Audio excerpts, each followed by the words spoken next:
Municipal ఎన్నికల ప్రచారంలో busy అయ్యారు గులాబీ లీడర్లు. సిరిసిల్లలో కేటీఆర్, సంగారెడ్డిలో హరీష్ రావు ఎలక్షన్ క్యాంపెయిన్లో పాల్గొన్నారు.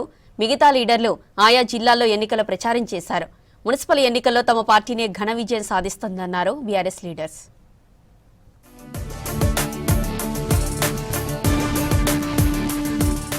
కారు గుర్తు వైపు కాకుండా ఇంకో గుర్తు వైపు చూస్తే కళ్ళు పోతాయన్నారు బీఆర్ఎస్ వర్కింగ్ ప్రెసిడెంట్ కేటీఆర్. ఓటేసే ముందు కారు గుర్తునే చూడాలన్నారు. కాంగ్రెస్, బీజేపీ వాళ్ళు పైసలిస్తే తీసుకోవాలన్నారు. సిరిసిల్లలో బీఆర్ఎస్ అభ్యర్థుల తరపున ప్రచారం చేశారు కేటీఆర్. కారు గుర్తుకు ఓటేసే వాళ్ళందరికీ నేను ఒకటే విజ్ఞప్తి చేస్తున్నా, నిలుస్తున్న అభ్యర్థులను కాదు మనం చూడాల్సింది, మనం గుర్తు పెట్టుకోవాల్సింది పంతులు చెప్పమన్నాడు. ముఖ్యంగా ఆడబిడ్డలందరికీ కారు గుర్తు దిక్కు కాకుండా ఇంకో గుర్తు దిక్కు చూస్తే కళ్ళు కూడా పోతాయట. తర్వాత నన్ను అనుకురు, మీరు ఒక కారు గుర్తునే చూడాలి. అర్జునుడు కదా శిల్క కన్నును చూసినట్టు కారు గుర్తునే చూడుండ్రి. ఎవడన్నా పైసలు ఇస్తే తీసుకోరు, నేను అద్దంటలేను. కాంగ్రెస్ వాడు పైసలు ఇస్తే తీసుకోండి, బీజేపీ వాడు పైసలు ఇస్తే తీసుకోండి. మాజీ సీఎం కేసీఆర్ పాలనే బాగుండేదన్న చర్చ ప్రజల్లో ఉందన్నారు మాజీ మంత్రి హరీష్ రావు. కాంగ్రెస్ 2 ఏళ్ల పాలనలో అన్ని వర్గాల వారు ఇబ్బందులు పడుతున్నారని అన్నారు. సంగారెడ్డి జిల్లా ఇస్నాపూర్ మున్సిపాలిటీలో ఎన్నికల ప్రచారంలో పాల్గొన్నారు హరీష్. సీఎం రేవంత్ రెడ్డి పాలనలో అన్ని బంద్ అయ్యాయని, ప్రశ్నిస్తే బూత్లే సమాధానంగా వస్తున్నాయని విమర్శించారు. 10 ఏళ్ల పాటు కేసీఆర్ పాలన చూసినాం, ఇప్పుడు 2.5 ఏళ్లైంది కాంగ్రెస్ వాళ్ళ పాలన కూడా చూస్తున్నాం. రేవంత్ రెడ్డి ఇక బాగా చేస్తా, ఇట్లా చేస్తా, అట్లా చేస్తా అంటే నమ్మినాం సారు.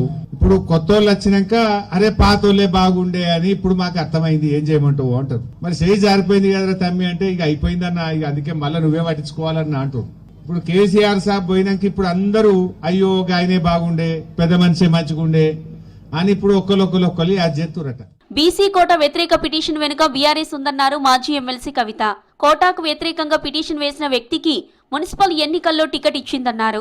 బీసీ రిజర్వేషన్లకు వ్యతిరేకంగా లాయర్తో హరీష్ పిటిషన్ వేయించారని, దాని వెనుక బీఆర్ఎస్ పార్టీ ఉందని తెలిపారు. ఇప్పటికైనా బీసీ రిజర్వేషన్లపై బీఆర్ఎస్ తన వైఖరి స్పష్టం చేయాల్సిన అవసరం ఉందన్నారు కవిత.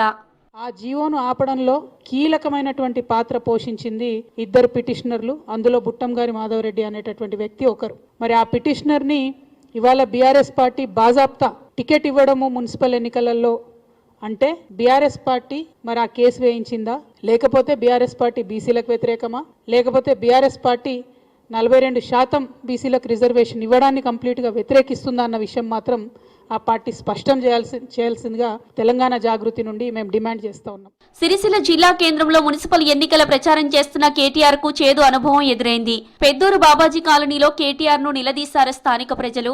10 ఏళ్లలో బీఆర్ఎస్ కౌన్సిలర్లు పనులేమీ చేయలేదని నిలదీశారు. మెడికల్ కాలేజ్ నిర్మాణం కోసం తమ భూములు లాక్కొని ఇప్పటికీ నష్టపరిహారం కింద జాగలు ఇప్పించలేదని మండిపడ్డారు. సొంత నియోజకవర్గంలో ప్రజల నుంచి నిరసన ఎదురవడంతో షాక్ అయ్యారు కేటీఆర్.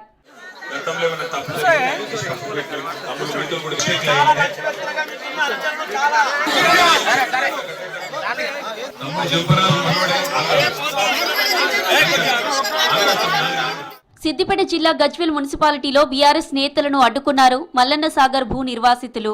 ఎన్నికల ప్రచారానికి వెళ్లిన బీఆర్ఎస్ గజ్వేల్ ఇన్ఛార్జి ప్రతాప్ రెడ్డిని ప్రశ్నించారు. బ్రాహ్మణపల్లి, బంజేరుపల్లి 11వ వార్డులో ప్రచారానికి వెళ్లారు ప్రతాప్ రెడ్డి. మల్లన్న సాగర్ నిర్వాసితులు ప్రతాప్ రెడ్డిని చుట్టుముట్టారు.